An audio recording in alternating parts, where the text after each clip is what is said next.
इस कहानी की शुरुआत होती है इनोला होम्स से, जिसने घर से भागकर अब लंदन में एक डिटेक्टिव एजेंसी खोल ली है, जहां हम देखते हैं कि वो एक प्राइवेट डिटेक्टिव के तौर पर लोगों को अपनी सर्विसेज देती है। लेकिन शुरुआत में उसके पास ज़्यादा लोग नहीं आते थे, और जो एक आधा लोग आते भी थे वो बस उन्हें शेरलॉक से मिलवाने की उम्मीद लेकर आते थे। अब क्योंकि शेरलॉक एक बहुत ही मशहूर डिटेक्टिव थे, इसी वजह से इनोला के ऊपर से शेरलॉक का साया हट नहीं रहा था, और सब इनोला को शेरलॉक की असिस्टेंट या फिर एक तरह से स्टूडेंट समझते थे। साथ ही वो ये भी सोचते थे कि आज तक जो भी एक दो केसेस इनोला ने सॉल्व किए हैं वो भी उसने शेरलॉक की मदद की वजह से ही किए हैं। अब ऐसे ही करते करते काफ़ी दिन बीत जाते हैं, और जब इनोला को इतने दिनों में कोई भी क्लाइंट नहीं मिलता है, तब वो अपना ऑफिस बंद करके लंदन से जाने का फैसला करती है, जिसके बाद वो अपना सामान वगैरह पैक करना शुरू कर देती है। लेकिन तभी एक दिन उसके पास एक छोटी बच्ची आती है जिसका नाम बेसी था, जिसकी बड़ी बहन सारा काफ़ी दिनों से लापता थी, और इसी वजह से वो इनोला की मदद मांगने आई थी। इनोला बेसी का केस लेने के लिए मान जाती है, और उसके बाद वो बेसी के साथ उसके घर जाती है, जहां इनोला को पता चलता है कि बेसी और उसकी बहन माचिस बनाने वाली फैक्ट्री में काम करती थी, और साथ ही वो दोनों फैक्ट्री में काम करने वाली बाकी सभी लड़कियों के साथ एक बस्ती में रहती थी। इसके बाद बेसी इनोला को बताती है कि वो सारा की सगी बहन नहीं है, बल्कि उसने उसे अडॉप्ट किया था।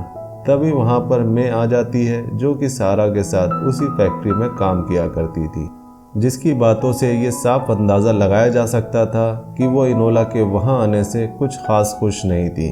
खैर, इसके बावजूद इनोला उस घर में अपनी जांच पड़ताल करना शुरू कर देती है, और तभी इनोला को वहाँ एक जला हुआ कागज़ का टुकड़ा मिलता है जिस पर 12 मार्च की डेट लिखी हुई थी। जिसके बाद वो बेसी से उस डेट के बारे में पूछती है, लेकिन बेसी को इस बारे में कुछ भी मालूम नहीं था।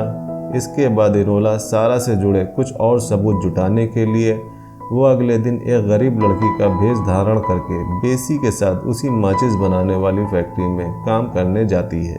जब इनोला वहां पहुंचती है तो वो देखती है कि फैक्ट्री में जाने से पहले एक आदमी वहां पर आने वाली सभी लड़कियों की मुंह की जांच कर रहा था, और जब इनोला उससे पूछती है कि ये सब किस लिए हो रहा है, तो वो उसे बताता है कि वहां पर आ रही लड़कियों में एक टाइफस नाम की बीमारी फैली है, जिसकी वजह से कुछ लड़कियों की जान भी जा चुकी है। खैर, कुछ देर बाद इनोला फैक्ट्री में बाकी सभी के साथ काम करना शुरू कर देती है।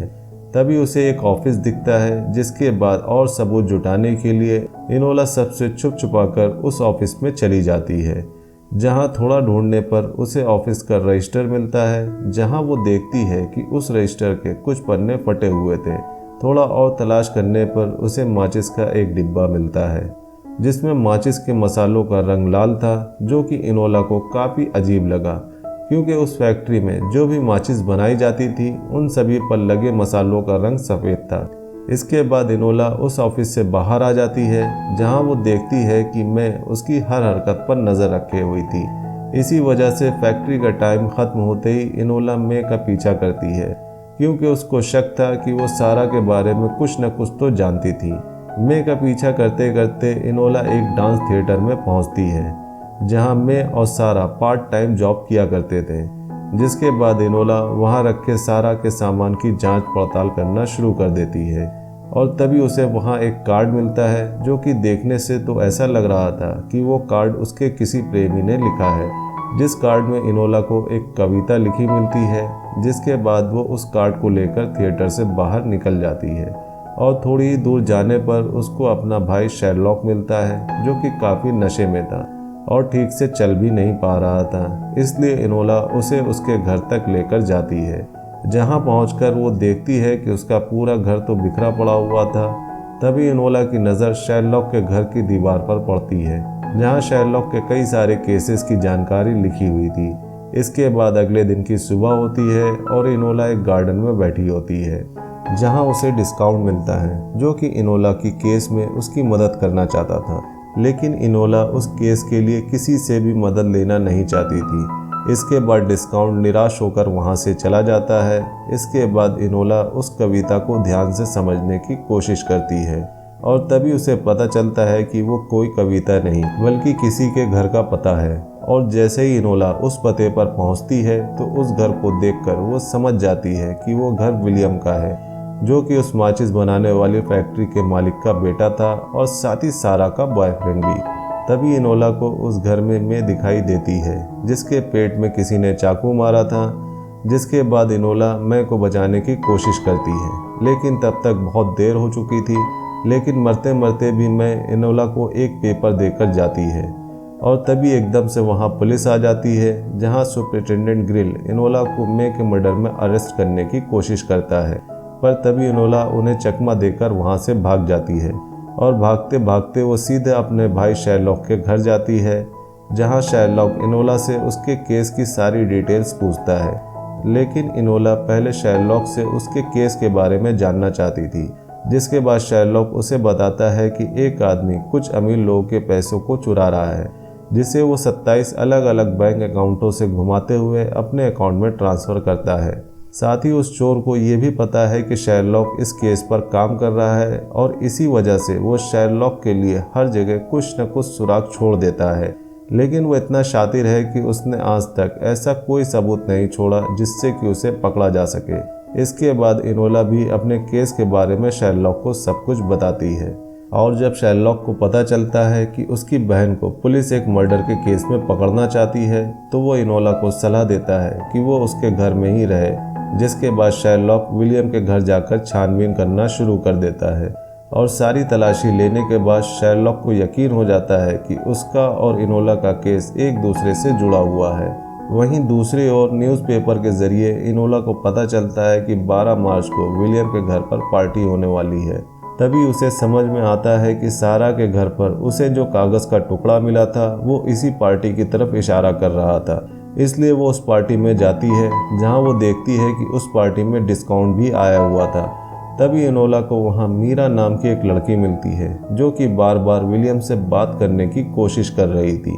इसके कुछ देर बाद इनोला विलियम के साथ डांस करने के बहाने उससे सारा के बारे में पूछती है, जिसके बाद विलियम उसे बताता है कि इस बारे में बात करने के लिए वो उससे पार्टी के बाद मिले।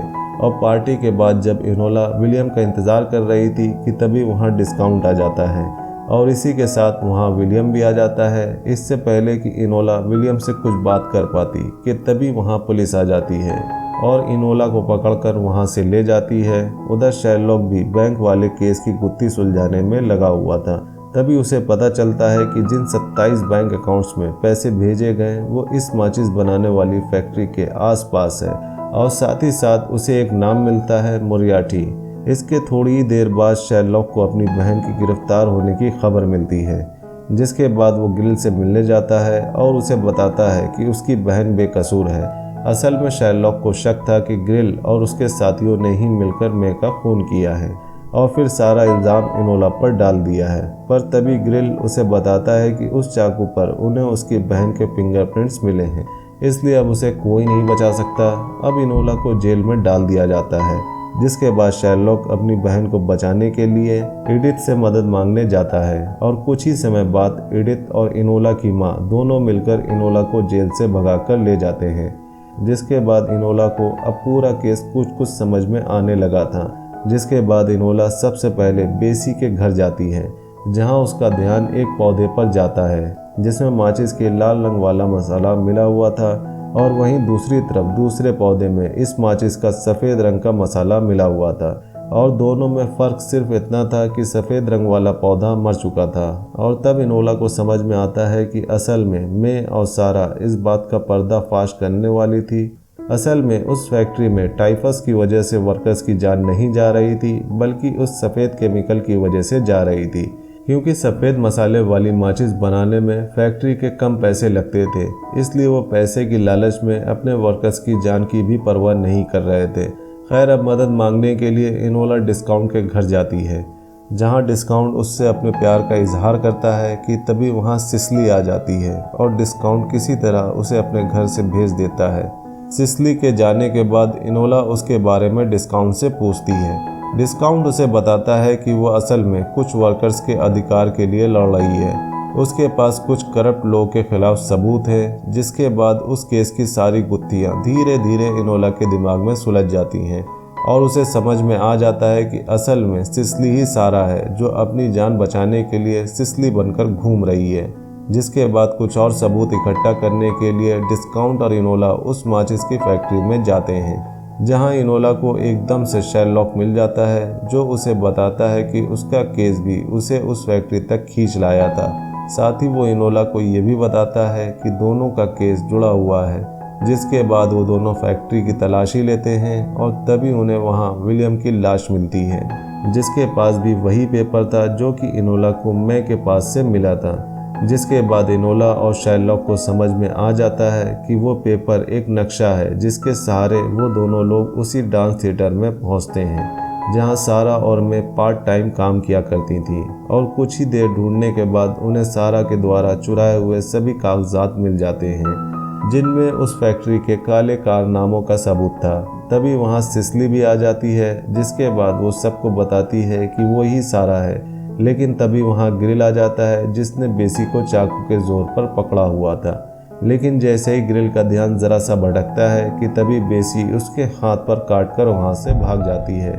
जिसके बाद ग्रिल और उसके आदमी इनोला और उसके साथियों से लड़ने लगते हैं और ग्रिल इनोला के पीछे पड़ जाता है और इनोला को मारने की हर कोशिश करता है कि तभी इस लड़ाई झगड़े में ग्रिल की ऊंचाई से गिरने की वजह से मौत हो जाती है। तभी वहां पर शेरलॉक के बुलाने पर सरकार का एक मंत्री टायर आ जाता है जो कि इनोला होम्स को केस सॉल्व करने के लिए शाबाशी देता है, लेकिन साथ ही अपने आदमियों से सारा को उन कागजात की चोरी के इल्ज़ाम में गिरफ्तार करने की कोशिश करता है। पर तभी शेरलॉक उसे बताता है कि ग्रिल ये सब किसी और के कहने पे कर रहा था और इन सब के पीछे कोई और नहीं बल्कि मोरियार्टी यानी मीरा ट्रॉय है जो कि मंत्री मैकेंटायर की सेक्रेटरी थी। इन सब में उसका ही हाथ था क्योंकि जो पेपर सारा ने चुराए थे उनमें हिसाब किताब की सारी जानकारी मौजूद थी, जिनकी वजह से हिसाब में फेरबदल कर पैसों की धांधली की जा सकती थी। और इसलिए मीरा ट्रॉय ने ग्रिल को सारा से वो पेपर लेने के लिए हायर किया था। जिसके बाद वहां खड़ी मीरा ट्रॉय इस पूरी बात से सहमत होती है और अपना गुनाह कबूल करती है। साथ ही साथ वो उन्हें बताती है क्योंकि वो एक लड़की है इसलिए उसे हमेशा दबाकर रखा गया और इसलिए उसने उन्हीं से पैसे चुराने का प्लान बनाया था। जिसके बाद मीरा ट्रॉय को अरेस्ट कर लिया जाता है और मैकेंटायर उन कागजों को भी जला देता है जिससे कि उस सफ़ेद केमिकल से हो रही मौतों का सबूत भी जल जाता है। इसलिए सारा अगले दिन जाके फैक्ट्री में सभी वर्कर्स को बता देती है कि उनकी मौत टाइफस से नहीं बल्कि उस सफ़ेद केमिकल की वजह से हो रही है।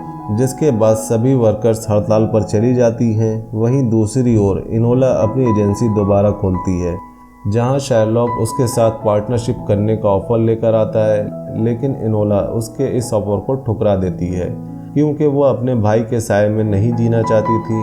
अंत में शेरलॉक एक अखबार में पढ़ता है कि मीरा ट्रॉय जेल से भाग गई है। कहानी के अंत में हम देखते हैं कि इनोला के कहने पर शेरलॉक से मिलने डॉक्टर वॉटसन आते हैं जो कि आगे चलकर शेरलॉक के बहुत अच्छे दोस्त बनने वाले थे। तो ये थी इनोला होम्स पार्ट 2 फिल्म की सारी कहानी। आपको ये कहानी कैसी लगी हमें कमेंट्स में ज़रूर बताइएगा। अगर मूवी का एक्सप्लेनेशन पसंद आया हो तो वीडियो को लाइक करिएगा और चैनल को सपोर्ट करने के लिए सब्सक्राइब करिएगा ताकि हम आपके लिए ऐसी ही इंटरेस्टिंग मूवीज़ के एक्सप्लेनेशन लाते रहें। मिलते हैं नेक्स्ट मूवी एक्सप्लेनेशन वीडियो में, तब तक के लिए बाय बाय।